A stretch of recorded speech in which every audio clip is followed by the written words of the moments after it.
Well otaku fans, तो आज हम बात करने वाले हैं साकामोटो डेज के एपिसोड 2 के बारे में। पिछले एपिसोड में हमने देखा कि साकामोटो अपना हिटमैन वाला जॉब छोड़कर एक शॉप चलाने लगता है, जहां सिन नाम का एक लड़का उसे मारने भी आया हुआ होता है। पर इतना मोटा होने के बाद भी उसकी पावर्स को देखकर वो साकामोटो के अंदर ही काम करने का डिसीजन लेता है। और अब हम देखते हैं कि सिन साकामोटो की तारीफ कर रहा होता है कि इतना मोटा होने के बाद भी वो कितना खतरनाक है, वो कितनी आसानी से उन गुंडों को पेल रहा था। साकामोटो अपने मन में सिन से कह रहा होता है कि तुम शांत रहो और अपना काम करो जाकर, पर सिन उनकी एक नहीं सुनता और कहता है कि कैसे उन्होंने एक ही झटके में उन सभी को मार दिया। और ये बात साकामोटो की वाइफ, जिसका नाम एओई है, वो भी सुन लेती है और साकामोटो से पूछती है कि कहीं फिर से तुमने हिटमैन वाला काम तो शुरू नहीं कर दिया। और इधर हम देखते हैं कि साकामोटो की बुरी तरह से फट जाती है और वो डरते डरते बोलता है, नहीं नहीं। लेकिन सिन अभी भी कह रहा होता है कि वहां तो आपने सभी को मार दिया था, जिस पर साकामोटो उसे बताता है कि मैंने किसी को मारा नहीं था, बस थोड़ा घायल किया था। एओही को इतना सुनते ही बहुत ज्यादा गुस्सा आ जाता है और वो उससे कहती है कि अगर तुमने ये काम जारी रखा और हमारे फैमिली रूल को तोड़ा तो मैं तुम्हें डाइवोर्स दे दूंगी।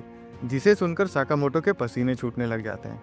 एओही के वहां से चले जाने के बाद सिन साकामोटो से पूछता है कि क्या है ये फैमिली रूल, जिस पर साकामोटो उसे पेंसिल से मारने का सोचता है और बोलता है तुम अपना मुंह बंद ही रखा करो तो ज्यादा सही रहेगा। इसके बाद सिन शिफ्ट होता है और हम देखते हैं कि साकामोटो और सिन चाइना टाउन जाते हैं, जहाँ सिन को लग रहा था कि साकामोटो स्टोर के लिए कुछ सामान लेने वहाँ गए हैं। लेकिन जब सिन देखता है कि साकामोटो वहाँ इतनी दूर बस बंच लेने गए हैं, जो कि उनकी फैमिली को बहुत पसंद है, तो सिन फिर से उनकी फैमिली रूल के बारे में पूछता है। लेकिन साकामोटो उसे बताने से मना कर देते हैं। और यहाँ पर हमें पता चलता है कि साकामोटो ने कभी भी सिन से एक शब्द नहीं बोला, बल्कि वो अपने मन में सभी बातों को सोचते थे, जिसे सिन अपनी एबिलिटी की मदद से पढ़ लेता था। इसके बाद साकामोटो अपना बंच लेकर आगे बढ़ ही रहे होते हैं कि अचानक एक लड़की खिड़की तोड़कर साकामोटो के ऊपर गिर जाती है, जिसके कारण उसके सभी बंच जमीन पर गिर जाते हैं। और हम देखते हैं कि कुछ लोग उस लड़की को मारने आए हुए थे, लेकिन वो लड़की भी उनसे लड़ने को तैयार हो जाती है। और हमें यहाँ इस लड़की का नाम बताया जाता है, जो कि है मिस्ट्री गर्ल लू साउ टैंग।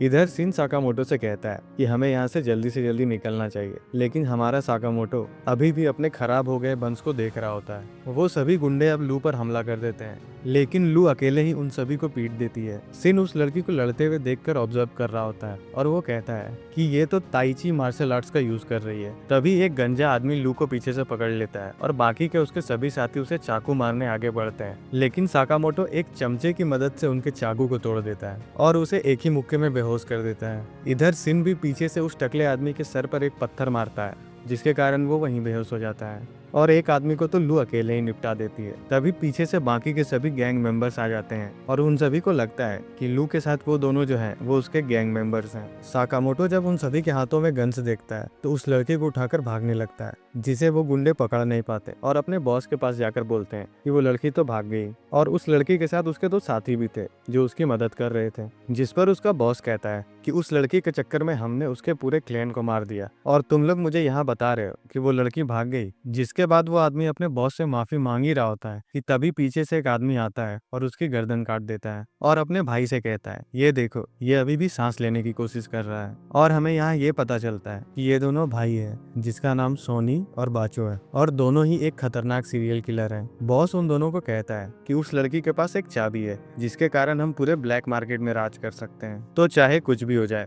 उन्हें उस लड़की को ढूंढना ही होगा और अगर उनके रास्ते में कोई आता है तो उन्हें वो बेझिझक खत्म कर सकते हैं। और इधर हम देखते हैं सिन और साकामोटो को ये पता चलता है कि वो लड़की एक माफिया फैमिली की बेटी है, जिसके पास एक चाबी है और वो सभी गुंडे इसी चाबी के पीछे पड़े हैं। और ये चाबी एक हिडन वॉल्ट की है, जिसे उसकी फैमिली ने दी थी। जिस पर सिन उसे कहता है कि तुम ये चाबी फेक क्यों नहीं देती, क्या ये चाबी तुम्हारी जान से ज्यादा कीमती है। जिस पर वो लड़की कहती है कि इस चाबी को बचाते बचाते मेरे माँ बाप मारे गए और अगर मैं ये चाबी ऐसे ही उन लोगों को दे दूंगी तो मैं मरने के बाद अपने माँ बाप को क्या मुंह दिखाऊंगी। लू उन दोनों से कहती है कि ये तुम्हारी प्रॉब्लम नहीं है और वहाँ से जाने लगती है। वो जाने ही वाली होती है कि तभी साकामोटो उसे पूछता है कि क्या तुम्हें बंस बनाने आते हैं। जिस पर वो लड़की कहती है हाँ, मेरे पापा ने मुझे सिखाया था। सिन साकामोटो को समझाता है कि हमें इन लफड़ों में नहीं पड़ना चाहिए। जिस पर साकामोटो कहता है कि हमें इस लड़की को बचाना ही होगा और अगर हम सभी घर सही सलामत पहुंच गए तो ये हमारे लिए बंस बनाएगी। लू साकामोटो का रिप्लाई कर पाती तब तक बाचो वहां आकर साकामोटो के फेस पर एक जोरदार लात मारता है,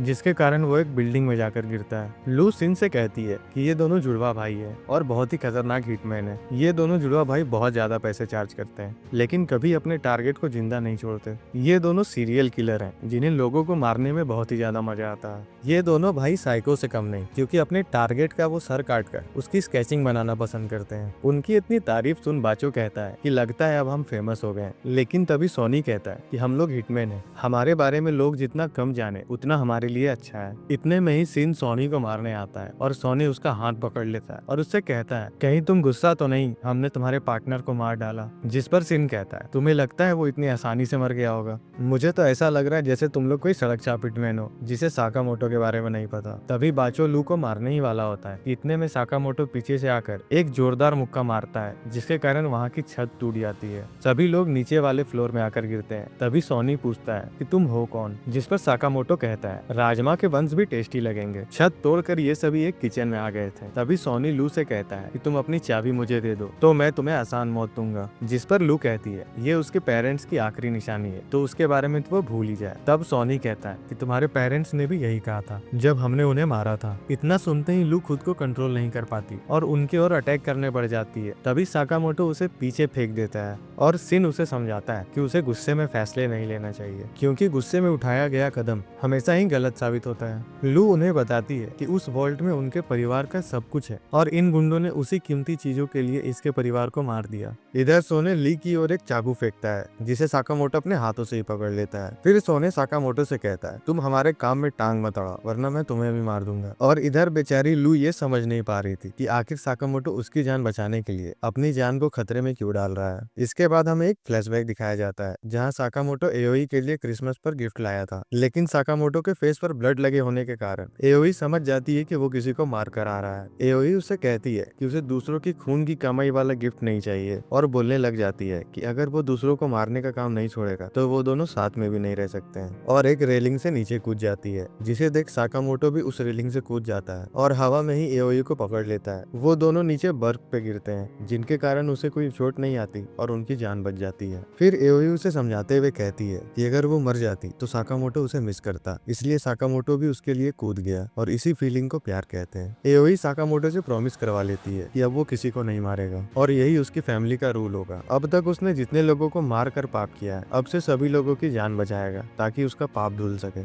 इधर हम देखते हैं कि सिन साकामोटो का माइंड रीड कर लेता है जिसके कारण उसे पता लग जाता है कि उनके फैमिली रूल के हिसाब से अब से वो किसी की जान नहीं लेगा। और हम देखते हैं कि वो दोनों हिटमैन साकामोटो पर वार करने आगे आते हैं, लेकिन हमारा साकामोटो सिर्फ चमचे और कुलचे से ही उनसे लड़ने लगता है। वो दोनों मिलकर भी साकामोटो का मुकाबला नहीं कर पा रहे थे। इतनी बेइज्जती हो जाने के कारण वो दोनों अपनी कॉम्बाइंड टेक्निक से साकामोटो पर अटैक करते हैं और उसे काटने की कोशिश करते हैं, लेकिन साकामोटो उनके सभी अटैक्स को आसानी से डॉज कर लेता है और डॉज करते करते उसकी गर्दन का एक नस खिंच जाता है जिस पर सिन बैंडेज लगा देता है। और इधर सोने सोच में पड़ जाता है कि आज तक उनके कॉम्बाइंड अटैक को कोई भी नहीं डॉज कर पाया, लेकिन ये इतना मोटा होने के बाद भी हमारे सभी अटैक्स को इतनी आसानी से कैसे इसने डॉज कर लिया। यहाँ तक कि हमारे अटैक से उसे एक खरोच तक नहीं आई। इसके बाद वो दोनों भाई और भी खतरनाक टेक्निक यूज करने का सोचते हैं, लेकिन तब तक साकामोटो बाचो के सर पर एक हांडी मार देता है और सोने की ब्लेड तोड़ देता है। सोने अब साकामोटो को छोड़ लू की ओर उसे मारने जाता है, लेकिन तब तक बहुत देर हो चुकी थी। सिन उसका माइंड पढ़ उसे एक रस्सी की मदद से नीचे गिरा देता है, जिसके बाद साकामोटो उसके सर पर फ्रिज पटक देता है। अब क्या, अब तो वो दोनों भाई बुरी तरह हार जाते हैं और सिन उन दोनों को एक रस्सी की मदद से बांध देता है। जिसके बाद लू पूछती है कि आखिर तुम दोनों हो कौन, जिसका जवाब देते हुए साकामोटो कहता है कि हम तो बस एक शॉप पर काम करते हैं। फिर सिन शिफ्ट होता है और हम देखते हैं कि उन दोनों का बॉस बाचो और सोने का इंतजार कर रहा होता है और कहता है कि आखिर ये दोनों गधे कहाँ मर गए, उन्हें तो बस एक लड़की से चाबी छीन कर लाना था। वो बॉस उस वॉल्ट के बाहर ही खड़ा होता है, लेकिन उसे खोलने के लिए उसके पास चाबी नहीं थी। तभी पीछे से साकामोटो और सिन बाचो और सोने को लेकर आते हैं, जिसे देखने के बाद बॉस कुछ समझ नहीं पाता और सोचने लगता है कि आखिर ये दोनों अंदर कैसे आए, बाहर तो बहुत सारे गार्ड्स थे। तभी पीछे से लू आकर बॉस के गर्दन में चाकू रख देती है, जिसके कारण बॉस बहुत ज्यादा डर जाता है और लू से अपने जान की भीख मांगने लगता है। जिसके बाद लू उसकी जान तो नहीं लेती, लेकिन उसे बुरी तरह से पीटती है और कहती है हमें हर बात पर लोगों को मारने की जरूरत नहीं है, हमें पास्ट के जख्मों को भुलाकर एक खुशहाल जिंदगी जीने की कोशिश करनी चाहिए। ऐसा उसके पापा ने उसे सिखाया था। इसके बाद हम देखते हैं कि लू अपनी चाबी की मदद से उस वर्ल्ड को खोल देती है और अंदर का नजारा देखने के बाद ये तीनों शॉक हो जाते हैं, क्योंकि अंदर बहुत सारा कीमती सामान होता है और उन सामानों के साथ कुछ सीडीज, बुक्स और खिलौने भी रखे हुए थे। सिन उन्हीं बुक्स में से एक बुक पढ़ता है जिसमें लिखा हुआ होता है कि लू क्लैन का जो भी लीडर होगा उसे अपने सबसे कीमती सामान इस वॉल्ट में रखना होगा। और लू क्लैन के जितने भी लीडर बने सभी ने अपने अपने कीमती सामानों को यहाँ रखा था। और लू के डैड ने एक ड्रिंक यहाँ रखी थी जो वो लू के साथ पीना चाहते थे जब वो बड़ी हो जाएगी। इसके बाद हम देखते हैं कि साकामोटो अपने जेब से बंस निकालता है जो कि कुचले गए थे और उसने अभी तक इसे संभाल कर रखा होता है। ये तीनों मिलकर उन बंस को खा लेते हैं और उन्हें ये स्वादिष्ट भी लगता है। इसके बाद हमें अगले दिन का सीन दिखाया जाता है जहाँ साकामोटो की शॉप पर अब लू भी काम करने लग जाती है। वो यहाँ पर बंस बनाने का काम करेगी, जिस पर सिन लू से कहता है कि तुम्हारे पास तो इतना खजाना है, तुम्हें काम करने की क्या जरूरत। फिर लू कहती है कि वो अपने खजाने का यूज नहीं करना चाहती क्योंकि वो उसकी खानदानी निशानी है। इधर साकामोटो सिन से कहता है कि वो अब फैमिली का हिस्सा बन चुका है तो उसे भी फैमिली के रूल्स फॉलो करने पड़ेंगे, जिसके हिसाब से वो आज के बाद किसी को जान से नहीं मारेगा। इसके बाद हमें एक मीटिंग हॉल दिखाया जाता है जहाँ सभी हिटमैन मिलकर मीटिंग कर रहे होते हैं और यहाँ हमें ये पता चलता है कि साकामोटो के सर पर पूरे 1 बिलियन का इनाम रखा गया है। और यहीं पर हमारा एपिसोड 2 खत्म होता है। एपिसोड 3 की कहानी जानने के लिए हमारे चैनल को सब्सक्राइब करें और अगर ये वीडियो आपको पसंद आई तो लाइक और कमेंट करना ना भूलें।